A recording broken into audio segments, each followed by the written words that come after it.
Hello, guys. Welcome to the Black Scene Global Podcast. I am Lucy, I'm Eugene. and welcome to day 2 at US Open. Today, really felt it. Today was definitely The longest yet. the Definitely. longest yet.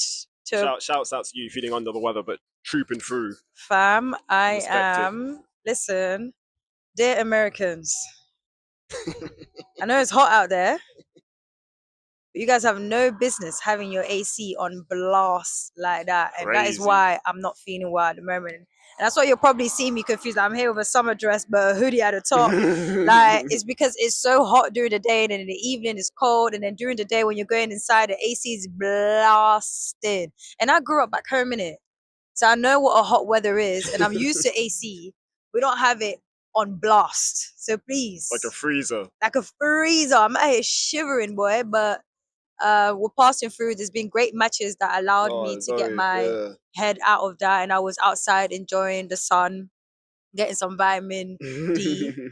And I believe the first match that got me that for me personally was the Townsend match, which I will speak more on because that was my match of the day for me, to be honest. But yeah, how you feeling? Yeah, no, Eugene? like you said, longest day yet so far. As we expected, though, to be fair, we did say like Sunday was going to be pretty slow. Yeah. We only had 2 matches. Exactly. So yeah, now we're kind of into the swing of it properly. Yeah. Yeah. And it's been a good day, like you said. A lot of matches, some upsets, some good wins. But exactly, a lot. Well, I'd say more wins than losses. I think. Yeah. So that's always good. But even the defeats as well, like there's like kind of good things to take away from them. For sure. In terms of those players, which we'll talk about. But who should we talk about first? Well, let's just go to order of the matches. Okay. So Victoria Mboko, the 22nd seed, making a debut. Yeah. Had a tough draw against Barbora Krejcikova, 2-time Grand Slam champion. Ended up losing in straight sets, so 6-3, 6-2. And that was on Louis Armstrong, which is probably my favourite stadium to watch matches on. Obviously, I love Ashe, but Louis Armstrong is special. Yeah, we spoke about it last time, yeah. But yeah, Mboko, I mean, for me, the wrist, that right wrist that she injured in Montreal, that was definitely a factor. Yeah, a lot of people also noticed it. Like, I was hearing other journalists and stuff. She was looking at it a lot. She was, like flexing it between serving and stuff. Yeah. So you can tell it was uncomfortable for her, which was unfortunate. Yeah. But again, credit to her for kind of basically pushing through. And giving a good account of herself as well, because for me that is a horrible draw to get Barbora Krejcikova in the first round, an unseeded Grand Slam champion. That is disgusting. Yeah, for sure. So, I mean, there aren't I don't think there are there aren't that many negatives really. Obviously, she lost, but I think on paper, many people were kind of expecting her to lose, which is quite weird, considering she was a seed. But then those who know in terms of Krejcikova being a Grand Slam champion. I mean, I think that's why a lot of people are not making it as much of a big deal. It's understandable anyways. But at the end of the day, she had a very great run just a couple of weeks ago. And like you said, if it wasn't for the injury, it probably would have been like a different story. But it's just the beginning for her. So that's why I'm not too fussed 100% about it. She's still young. She's still got plenty of time and plenty of more opportunity, especially with the game and skills and talent that she has and the mentality that she has. So yes, I'm looking forward to. I'm guessing she'll be going to Asia. Yeah, exactly. I think she's gonna have a few days off, as she should. Yeah, it's actually her birthday tomorrow. So happy birthday! Yeah, she's a Virgo. Her being a Virgo makes a lot of sense. She turns 19. Hey, relax. Us Virgos. Did I say something negative? Oh, good. I was going to say, I thought you were going to say... We're praising her and you're saying relax. Virgos are very hardworking. They're very determined. When they focus, That's why I like being around Virgos. So you know I'm a Virgo, don't you? I know, but and that's why I'm not even looking at you when I'm saying. That's why I'm just so confused as to why you were out here just snapping. But cool. But shout out to Victoria Mboko. looking forward to more of her matches for the rest of the season for sure. Yeah, no, definitely. And then who next did we have? I believe we had Madison Keys actually. Madison Keys, yes. So that started just, well, I think it was a half an hour later than Mboko, because Ashe starts, half an hour Arthur later Ashe. than the outside courts. Safe to say that's the upset of the day? Yeah, definitely. Yeah. Upset of the tournament so far. Yeah. So, yeah, Madison Keys going out to Renata Zarazua in 3 sets. So it was 7-6, 6-7, 7-5 to the Mexican. Keys wasn't pleased with the way she played throughout the match. She just said it was a scrappy kind of affair, on her side, basically a lot of unforced errors. And she just wasn't really able to play her game, which is obviously, she's a powerful player. She kind of dominates on the baseline, and that wasn't really happening for her. So, I mean, again, we said before the tournament started, that this year will be a career year or career season for Madison Keys, simply because she won her first Grand Slam in Australia at the start of the year. So regardless of how kind of results go from now until the end of the season, you can't take that away. Exactly. And the best thing about Keys as well, when she won that slam, it's not that she just won it and it was vibes. She won it and it was such an incredible run.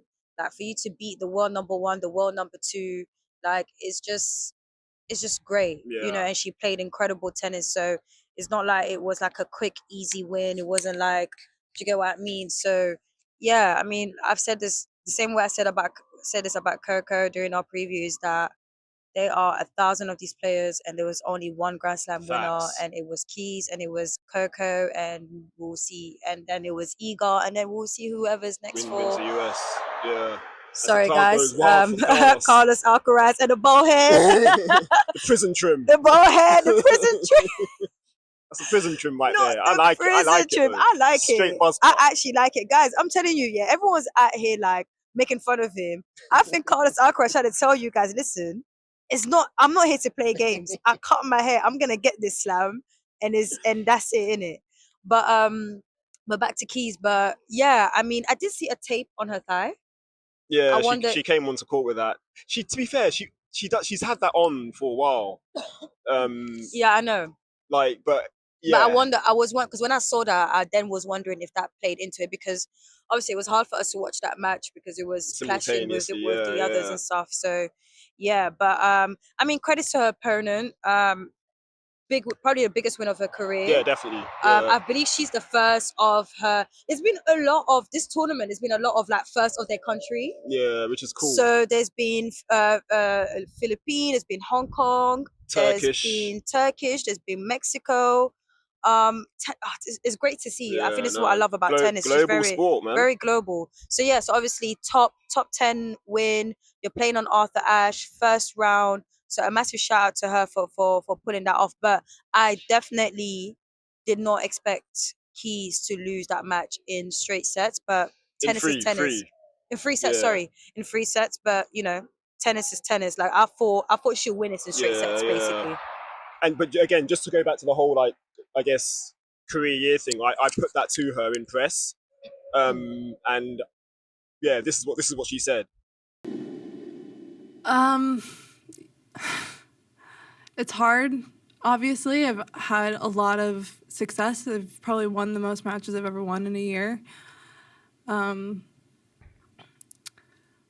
then losing today, and I think it's more so the way that I played today, it kind of sucks, but I think big picture, again, if you told me at the beginning of the year what I was signing up for, I would obviously say yes. So that's allegedly the beauty of the sport. So yeah, that was Keys. And again, I think Wimbledon, she didn't do press after her defeat. Do you remember? Really? Yeah, we were waiting, thinking, oh, is she going to do press? She didn't. I don't remember top of my head, sorry. But I like the fact that she fronted up here. Obviously, being her home slam, to go out in the first round, it's a massive upset. but she basically, she fronted up to the press and spoke. And I liked her answer as well to the question that I gave her. Like, and it's always difficult to kind of, when you go into a press conference and a player's lost, it's like, what do you ask in terms of, to try and keep things light and like positive.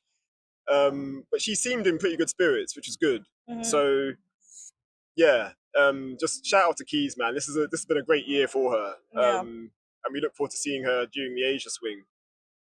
The next match, your match of the day, you should talk about it.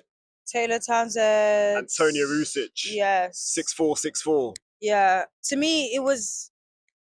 The reason why it was the match of the day for me wasn't necessarily like a thing of like a high quality match from both. I think my focus was more of... It just made me realize how much Taylor Townsend has improved as a single player.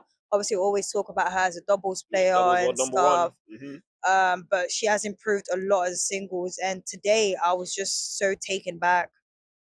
The one thing I've noticed a couple weeks ago when I was watching on TV was her serve. But today, in person, I noticed her shot selections, amazing. Her power, amazing. I was like, when did you have this much power? And I think with her getting better in terms of her fitness and being more fit, you add that and her tennis IQ and what John brings to her mentally and in physically in her movements, it's like now she has like the full package. Yeah, definitely.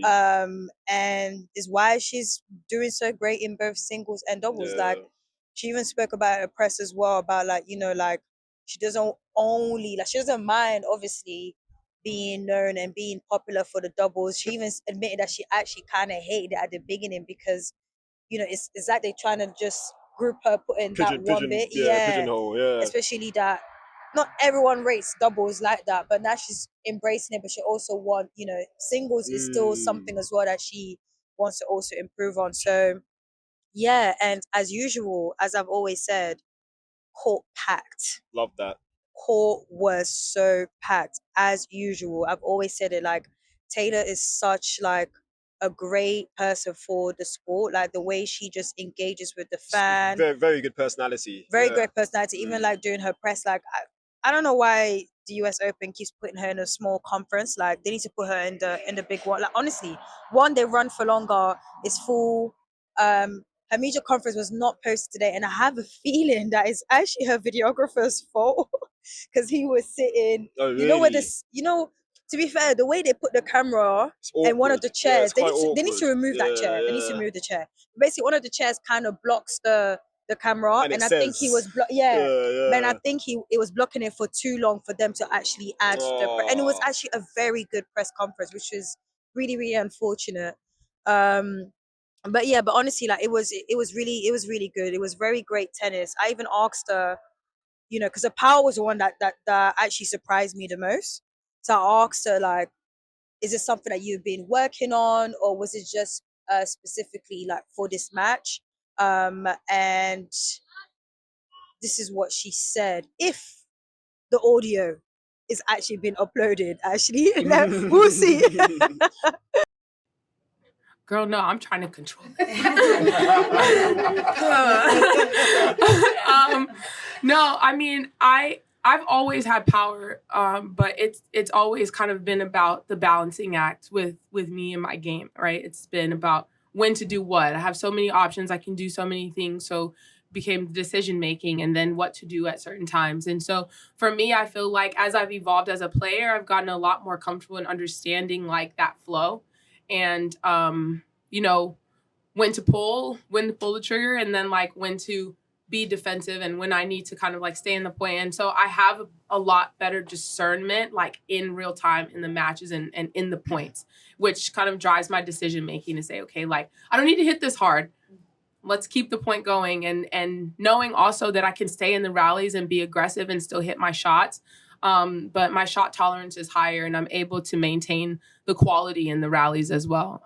So yeah, I mean, I haven't been working on my power necessarily. I've been working on my placement and like making sure I can hit my spots and hit the shots where I want it, every single time, because that's what the best players in the world do. You did that well today. Thanks. But yeah, like she she's well aware of everything that she has improved, which is really great to see. Even the fact that she mentioned the shot selection herself, we love that. Yeah. Because she said that she feels like that's something that she's really like improved on and stuff. Sometimes she actually does feel like she's using too much power. She's trying to control it, but I think today she controlled it really well.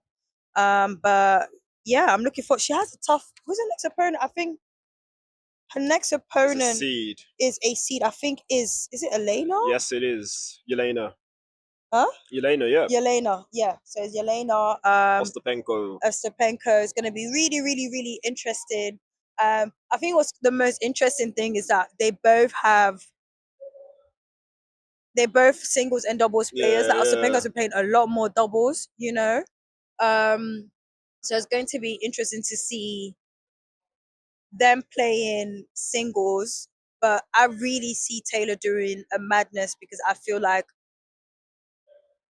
it's interesting. I feel like Ostapenko got better as a doubles player, and I feel like Taylor has gotten better as a singles player, whereas before it was more of like the other way around, if you get what I mean. So it's definitely going to be a good match. I hope that match is like not in one of these small courts. It has to be stadium 17 or grandstand or something, for sure. It'll be an actual stadium. Yeah, definitely. Exactly. Yeah. So massive shout out to Taylor, and the fit today was beautiful. Really loved it. The TT really, really line. loved it. Yeah, the TT line. Yeah, really, really good. Yeah. No, brilliant. Another match now. So we need to talk about this match, even though it was a defeat and we weren't actually there in person. Well, I saw it. It was next to Taylor's court. Oh, okay. Yeah. So you saw a bit of it. Yeah. Again, that court was packed up as well. That court was packed. That court was packed. We're talking about Clervie Ngounoue, the American wildcard, against the 29th seed Anna Kalinskaya. And that was a free set, basically a free set thriller. So Ngounoue lost the first set 6-love, but bounced back in the second, won it 7-5, and then Kalinskaya took the third 6-4. So a really, really good effort from Ngounoue, considering this is her second Grand Slam appearance. Yeah. And I mean, facing someone having that as a draw is pretty tough. And she only had her first WTA win a couple of weeks ago. Yeah. So yeah, I mean, for her to go from that first set to taking it to 3 set and stuff is pretty impressive. What I like about the result, or the scoreline anyway, is the fact that she lost the first set 6-love, but was able to bounce back. Because I think that's like not only resilience, it's just like that's what I was saying earlier. Like, yeah, I think it's pretty good that the fact that she went from that first set to taking it into 3. Yeah, exactly. So a solid showing from Ngounoue, and someone to look out for because she's only 19. So this is just a start for her. And yeah, I'm sure the wins will come like on the WTA tour as she plays more matches. So for sure, very, very good effort from the teenager. Next match, let's go back to Ashe. Big Foe. That was his first match of the tournament. You were there for most of it. Yes, I only missed a bit of the beginning of the second set because I had to run to Taylor Townsend. And that was a longer set as well. So yeah, that set was really good. Like it was very the second set was very good. It was against Yoshihito Nishioka, the Japanese. And I thought their head-to-head Nishioka was leading, but I only realized the reason why I thought that is because they played against each other this year and last year, and Nishioka won. Yeah, so he's basically won the last 2 times. He's won the last 2 times, but now Francis actually does lead their head-to-head. But it's just that he hasn't beaten him since 2023, so I got mixed up. So I was kind of a little bit. I mean, not as much. You're onto something. Yeah, I was like, I won't be surprised, basically, if this goes long. I still had Francis winning this in straight sets because it's US Open. Exactly. You know, like when it comes to US Open, they know that if you're facing Francis, you're getting a different Francis. But yeah, highlight of that match was definitely the second set. Throughout the match, actually, Francis was really. He knew anytime it was time to lock in, like if Nishioka had like a set point or break point, he broke him straight away.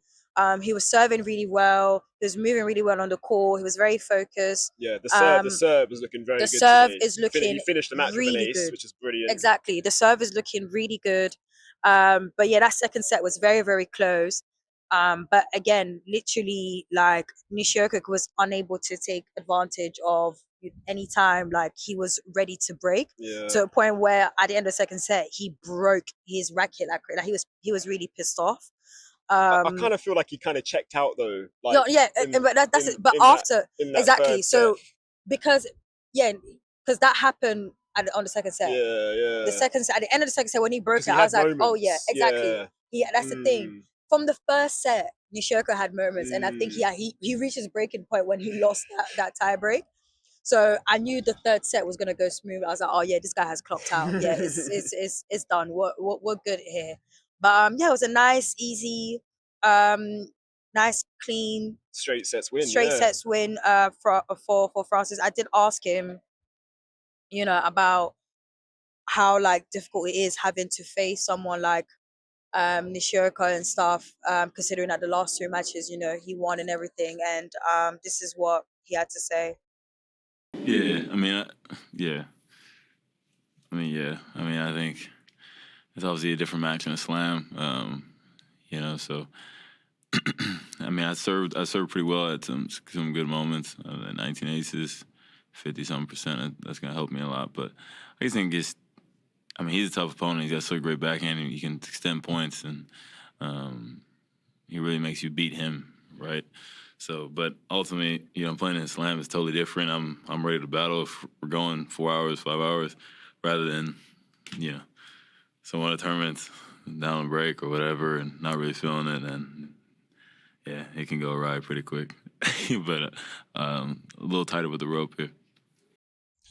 But yeah, very good press. I do have a complaint about his press though. Not towards Francis. Go on. But I've not young lady again. Honestly, how did he? Today he didn't say young lady. Today he actually said you. Maybe he's seen the comments. I think someone has raised it to him, or That's maybe funny. he's read the comments or something. Something has happened. Something has changed. I don't actually think there's anything wrong with him saying young lady though. Like, it's respectful. Do you know what? It's respectful. It's I think I get where people are coming from. I think it's more of the fact that doesn't know your name. Every journalist's name is being said, and then it's young lady, white woman, young lady with the white hat. But to be fair, the listeners, you guys need to consider also a lot of these journalists have been here for years, decades. This is our second year. Exactly. So to them, we're still kind of like new. For me, as long as you're not offended, which I don't think you are. Are you really? You are. At the beginning, in all honesty, I wasn't offended. Mainly,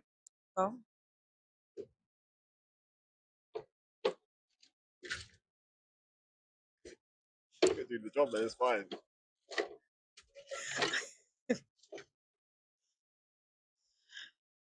Okay.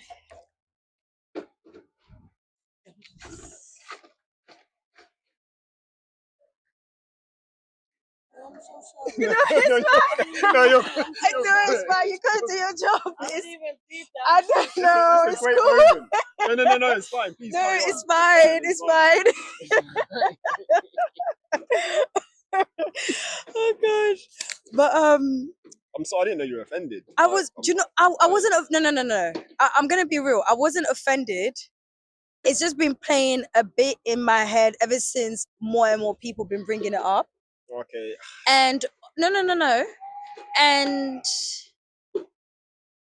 I can't be honest. Actually, I can't be. I'll tell you off mic, but I can't say more on mic.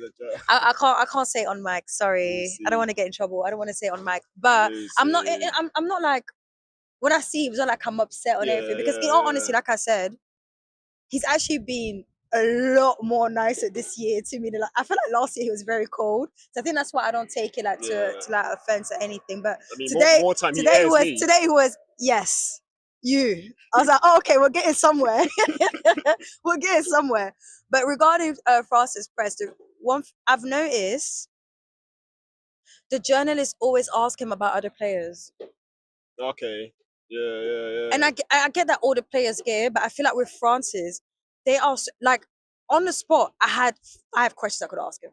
There was one question I thought no one else had more questions. There was one more question I wanted to ask him, which I'm gonna wait till next time because I feel like it's a pretty cool thing. But I think, yeah, it's just, and it's not like it's like a quick thing, or at least they're asking about the next opponent, or do you get what I mean? Like, for example, his next opponent is an American. You can ask him about that, but it's like, do you get what I mean? Like, I feel there's so much like his first press conference, his pre-media one, half of it was about like, and I think someone actually in a YouTube comment did actually complain about it on Twitter. But yeah, I feel like there's so many things that are interesting about him, so many that you can learn about him. And it just made me realize we need to bring him back on a pod. No, for real. If they're not going to do it, might as well. But yeah, anyways, a massive shout out to, actually, at the end of his press, guys, please go watch Francis' press and wait till the end. There was a nice little funny moment, right? He said something and I was just like, bro, you don't say that at a press conference. Like, you don't say that at a press conference. And it was so funny. And I think what made it funnier is that I don't want to spoil it for you guys, so please go to the Francis thing and just skip all the way to the, and literally is the last question. If you clock it, you clock it. If you don't, then it is what it is. But it was so funny because I was the only one who clocked it and I laughed. And all the other journalists were looking around like, what's going on? And then me and him, literally at the end of it, I was like, bro, you can't be saying that. We were literally like laughing at each other, like at the press conference. And everyone else had no idea what was happening. But it shows how important it is to have more young people and more of us as well in the thing. So yeah, I'm looking forward to his next round. His next opponent is American. Yeah, Martin Dam, a qualifier. Who I think, he's ranked like in the 400s, I think. So, I mean, but he's a qualifier, so he's got a lot of matches under his belt. Yeah, yeah, true. Also, there was the tape on his back. Oh, okay, yeah. Francis, was that not spoken about in press, or? No, I didn't want to bring that up. So no one else asked. Nah, okay. I didn't want to bring it up. He retired. I don't want the the people to be clocking the things in it. But no, he looked good, moving well. No, he looked good, and yeah, he looked good. He looked good. The reason why I just had a concern is because obviously he pulled out Cincinnati because of a back injury. So seeing the tape, like there was like 3 or 4 tapes on his back, but hopefully it isn't that bad. Precautionary. Yeah. So yeah, massive shout out to Francis. That was a great match. But yeah. So let's go to the night session now. Queen V. The GOAT. Wow. The inventor of tennis. I love that tweet, by the way. That's fantastic. Fantastic tweet. But again, this match, I had 0 expectations going in. None. Karolina Muchova, the 11th seed. Again, a horrible, very much like Mboko. Yeah. 2 Czechs as well, Krejcikova and Muchova. What is it with these Czechs? But yeah, you're onto something there.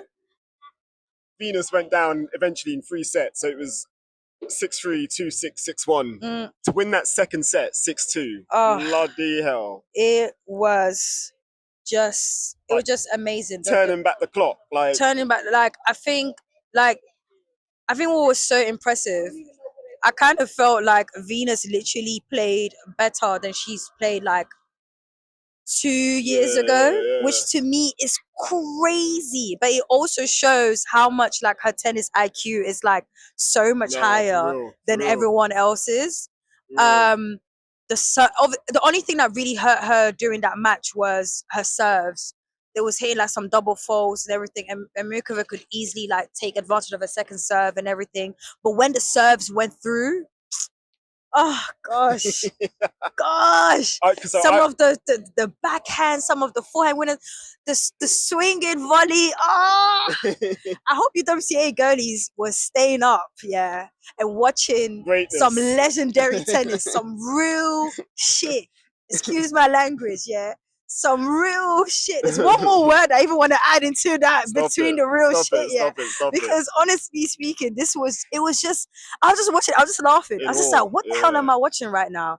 How is this 45-year-old woman, the legend, the GOAT, insane, playing like this and you girls can't even move your feet like that. Was she wearing like something in honor of Alycia Gibson? So I was thinking of that as well. I was when very traditional. it's very traditional, old school. Yes, and I think the Tennis Channel actually even posted a picture of Alycia Gibson wearing kind of similar outfit, and like I if it is, then that looks really, really, really dope. But I think for me, the best thing about that match, but also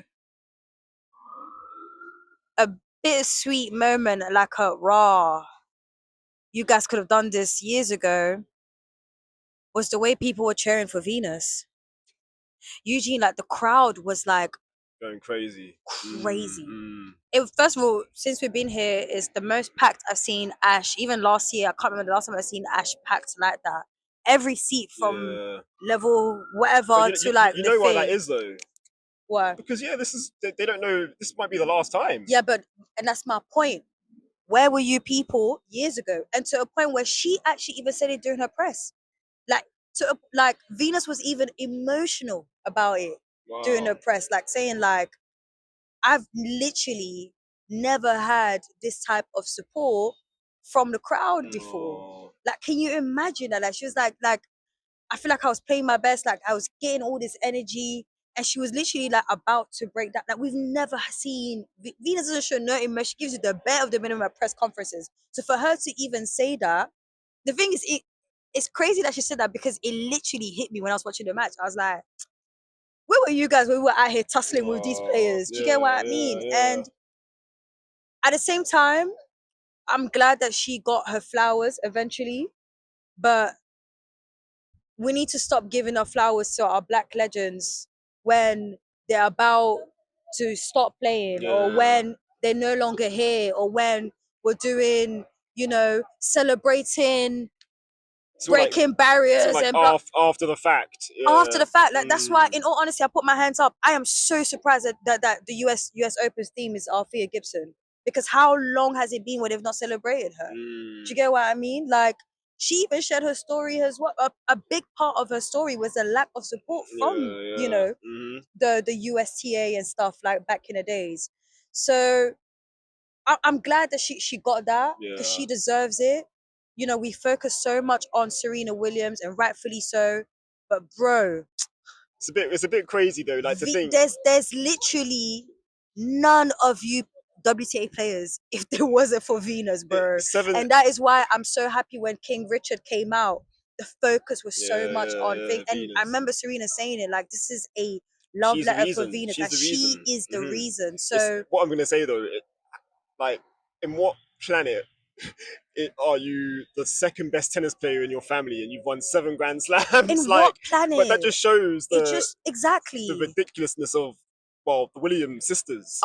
In terms of Serena being a 23-time Grand Slam champion, Venus winning 7. Yeah. And yet she's the second best player in the family. It's crazy. Like, it's insane. It's absolutely crazy. But I'm so glad that she played. I'm so glad that she's back. All you people that are out here talking about why does Venus have a wild card, shut your mouth. Indeed. Stop talking. Indeed. Go brush your teeth. Go sleep. Because 1, it was packed. 2, everyone was entertained. And 3, she showed everyone real tennis. But that was such really. I'm really glad that. First of all, actually, I'm gutted. At the one time, I don't go to a Venus conference. She's actually that open, because we were stuck at Gabriel Diallo's thing. Actually, no, to our defense, like, we didn't know. They just said Venus Williams now. Immediately. Like, she went when Mukova was supposed to be going, actually. Oh, really? Yeah. Mukova was meant to be so they on. said Mukova, wait. Yeah. Venus was, so missed it. And I was like, I know Venus going to be like, yeah, I had a good time. Bye. And the one time that she didn't. But it's okay. And also, I had a little nice. There was a long time I was sitting down watching. I was like, this is not the first time I've watched Venus. I've seen her at Wimbledon. It was like raw. Like, at US Open, it hit different. And I was like, raw. This is for the little me that used to put on the alarm, go on them messed up streams and watch her. Like, it was a nice little like fan moment for me. So thank you, Eugene, for disturbing me to come and join you. And now I get to watch my queen, the legend, the GOAT, the inventor of tennis, the inventor of grass tennis, hardcourt tennis. Venus Williams, you are literally forever will be the GOAT, man. Honestly. Well said. Very, very well said. Shout out Mirkova though. No, Thank you for letting our queen get one set. Talent. She was definitely nervous the first set. Yeah. She was not like, I thought it was in my head, but you could tell that she was really nervous. And I don't blame her because it shows to you how much the crowd was really rooting for Venus in there. But yeah, great match and good luck to Actually, Mirkova took Osaka out last tournament. Now Venus, looking at you. Let's talk about Gabriel Diallo. She did a peace sign. Let's talk about Gabriel Diallo, the Canadian 31st seed. I was watching that match, which is why I wasn't watching Venus. But then I did leave Diallo in the second set. Oh, don't you want to talk about Parks first? No, because Parks was a quick thing. Okay. And that was my match of the day. And it didn't live up to it, unfortunately. Okay. Whereas Diallo, I expected him to win, but I didn't expect it to go to 4. Right. I thought it was going to be a straight sets victory. Just because Jumer, and obviously you were there for the end of it as well. Mm-hmm. Lucy, in the first set, literally it was just serve dominated. Nobody faced a break point. So they were holding serve pretty comfortably. But Jumer was getting much more frustrated, basically with his game. It's funny that you said that because I came the third set, fourth set, something like that. I think it was fourth. Fourth? Yeah, the fourth set. Yeah, the fourth set. And literally that's how the match went. That's how that set went. So for the fact that basically it seemed that was just the vibe from the beginning. The whole match. Yeah. And I found it really interesting because for me it was it was completely against the run of play in terms of the second set. Diallo was in control. The match was on his racket. But then he kind of lost concentration. And that's what happens in tennis. If you lose concentration for, I don't know, a few minutes, that could really switch a whole set. And that's exactly what happened in that second. Yeah. And to Juma's credit, he did take it 6-4. But this is what I'm saying about Diallo. He's an established, top 40, top 30 player now. He knows how to manage these types of matches. And it's good to see. As much as I was frustrated that he lost the second set, I wasn't worried that he was going to lose the match. I was he's going to come through in 4. What do you think are his best qualities as a player, especially the match today, for instance? What do you think really helped him? The serve looked good. You can crack that first serve. I saw the clock hitting 130 sometimes, 135 plus. Mm-hmm. So obviously the serve is a massive weapon. He's a big hitter too. He is a big But also hitter. again, to go back to what you said about Townsend, his shot selection, that's also improving. He did in the first set anyway. He was attempting a lot of drop shots, and I was like, "Bro, stop, please." And he kind of did clean that up a bit. I think in the second set he was going for more, and they were landing, but I think he stopped because during the fourth set, when I came on, I didn't see them as much. Good. So maybe go back on the practice court and work on those. I think he clocks, this is not working today. But again, exactly, it's one of those things with drop shots. It's about feel. So clearly today he didn't have the feel. Yeah. And maybe in practice he's been feeding it, and for I'm gonna implement that today. But for whatever reason, it wasn't working.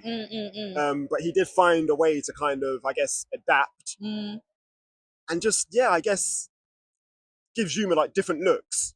And I wanted to go to his press, but it's so late. I don't know if he's been doing press as well. Sorry, guys. Yeah. But I didn't even see any notification. I wanted to ask him if he was aware of how basically frustrated Juma was getting on the other side of the court, because Juma is a very always kind of player.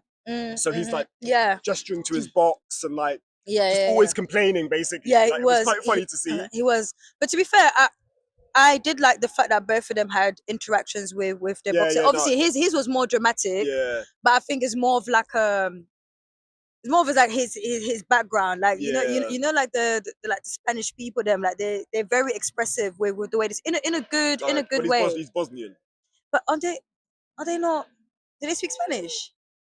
I think I'm not mixing. Bosnia is more Eastern Europe. Oh, is it? Oh wow, guys! And you're a travel girl, Lucy. Like, you're a Miss Travel Solo Traveler. Like, that's crazy. But anyway. Yeah, but my geography is not that great. So my bad, bro. No disrespect. But anyways, I mean, you can maybe say Mediterranean, I guess. I don't know.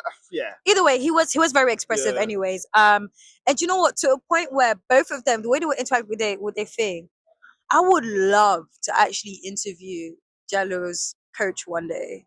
Oh, yeah. I would love to pick up his brain one day. Like the way he was interacting with him and stuff. Like I find it so fascinating. But one thing that stood out for me as well was that the crowd. Like I keep forgetting that we're so close to Canada. And also, don't forget he went to college in the States. That's true. So he went to college in the States. Kentucky Yeah, University exactly. University of Kentucky. But like the way they were cheering him on, and obviously I'm also from Guinea, and it's so insane how I'm hearing my grandmother's name being shouted, Diallo, like Diallo, and I'm like, I would have never thought this would happen in tennis. Like football, fine, whatever. Basketball, even maybe. No, tennis. Diallo is in basketball. See, exactly. Tennis. If you told me, I'd have thought I at least had a Senegalese tennis player more than actually like a Guinean. In all honesty, so it was nice, like seeing the crowd. Like even him, he was like waving and clapping and thanking the crowd at the end for like a hot minute. It was really really nice. So yeah. A massive shout out to Diallo. Who does he have next? So Spaniard, Joame Muna. So Diallo, no pressure. They literally played each other last year. Here. I remember watching that match. I think it was on court. One of the outside courts. Oh, was that the first round? Exactly. Yeah. I remember that one, and that was 5 sets, wasn't it? It was 5. I think it was a long match. Diallo won though. Diallo won, but I think it was a long match. Can't remember the score, but yeah. So I remember that. A repeat of that. Anyways, let's get a lick back for our boy Arthur Ashe, because Mona, you had a lot to say, boy, after that French Open. After he whooped your ass. Shouts out to Arthur as well. Hope he's healing. And I'm glad he's taken this off in terms of. Let's not bring up my boy. Let's not bring up my boy, please. Let's not bring him up. No, he's doing the right thing, man. Ah, God. But yeah, massive shout out to Diallo, man. Again, like I just love seeing a seed next to his name. Yeah. So yeah, we look forward to that match against Munar. For sure. And our final match of the day. Oh, Lucy, it was over so quickly. To me, it felt like it was over before it started. So Alycia Parks versus Mira Andreeva, the 5th seed. Just a very cold-blooded performance from Andreeva. But in saying that too, Parks wasn't at her best. Like, she just wasn't settled and just looked. I don't want to say, maybe it was nerves as well, because yeah, the crowd, Louis Armstrong, obviously the crowd want to see an American do well. So, you know, every point she was winning, they were like maybe over cheering just because they were so few and far between. I think she won 10 points in the first set. And I think Mira Andreeva won like 25 points because it was basically a bagel set. Yeah, it was a bagel set, yeah. So just very dominant from the teenager. But yeah, the second set was a bit of improvement. It was a 6-1 set. So she did win a game, but I don't want her to kind of, I don't know, dwell too much on that result, if that makes sense, because she had a good run coming in. Yeah. So Monterey, she reached the semi-finals, where she lost to the eventual champion, Diana Schneider.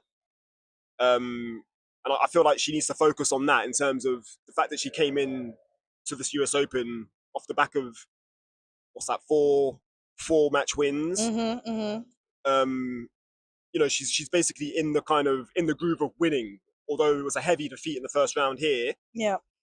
But again, the tough draw to get the 5th seed in the opening round. And I think that's why, for me, my expectations were not I know. Yeah, it wasn't a thing of like I didn't believe in her, but yeah, I think it's also because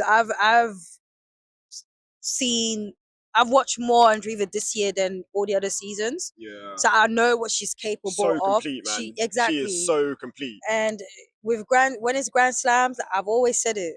People bring on their A games, and if someone who's already good, it's always going to be, you know, like tricky and stuff. So yeah, and there's also a lot of pressure on Andreeva as well, because she knows that she can't handle the crowd. So she's like, I'm playing against an American.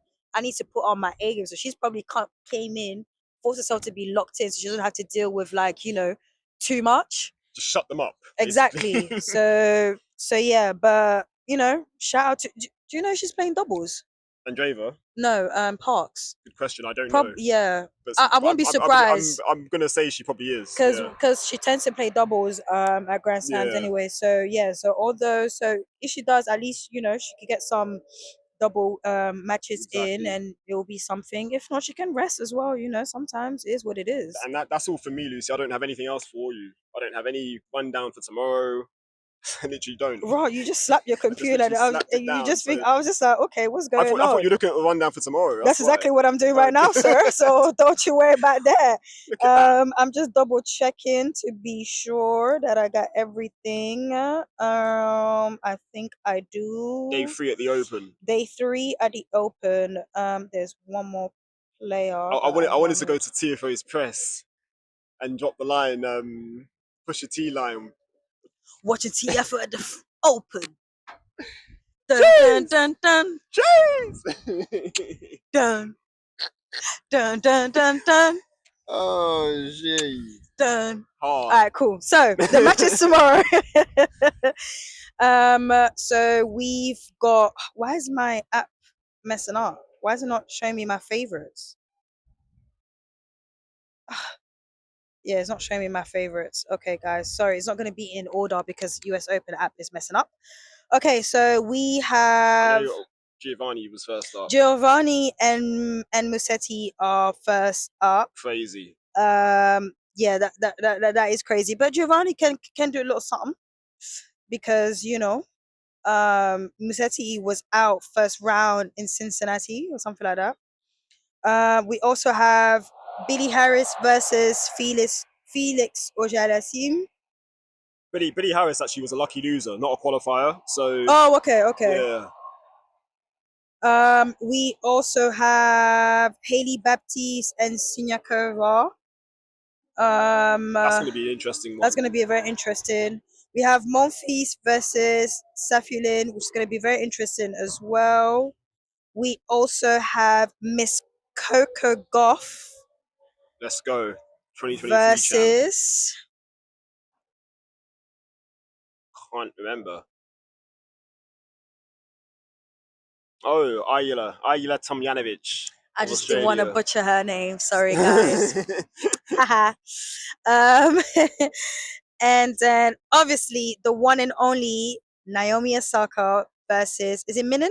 Beat Minen, yeah. Yes. Looking forward to Naomi Osaka's outfit. That's gonna clash though with Coco, annoyingly. As in, yes, it is. Yes, it is. Their first night sessions on Ash and Louis. Yes. Coco, Ash, Naomi, Louis. And also, guys, I actually watched the Naomi Osaka documentary. You did? I did. Non-spoiler review. Way better than the Netflix one. A lot more personal. You see a lot more of a personality. I love the production of it, the way that they actually did the production, the way that it was edited, the way that it was done. And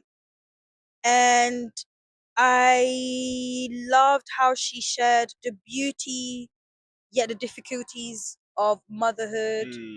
But especially on the beauty part, because it's been weeks and months and years of the most disgusting, disturbing, silly comments about, her choice of being a mother and making it seem like it's. I don't know what possesses you, some of you guys, to actually open your mouth to think it's normal to say that someone who had their daughter is something so bad.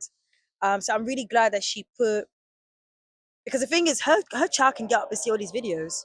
Of course, yeah. So the fact that she spent all this money, all this production, all these resources to do this for her daughter, to be like, listen, don't listen to them. I love you. I wanted this, and I'm happy that you're here. Highlight of the documentary for me though was her mom. Osaka's mom. She's a hot girl, man. She is a vibe. She's so lively. She's so fun. It was just nice, but most importantly, it was nice seeing another side of Osaka. Like, these are more the things that I want to see, that I would like for her to show, so that we can on the think pieces. But yeah, it's on Tubi, it's free. I don't know if Tubi works in the UK. Luckily, being in the US, it made it easy for us to watch it. Didn't even need a login or anything. Literally, just open the app and just watch brilliant. it. Yeah, honestly, it was really good. So yeah, worth the watch. It's not too long. But yeah, shout out to Naomi. Looking forward to her matches tomorrow. And yeah, we shall see you guys tomorrow for day 3. Day 3.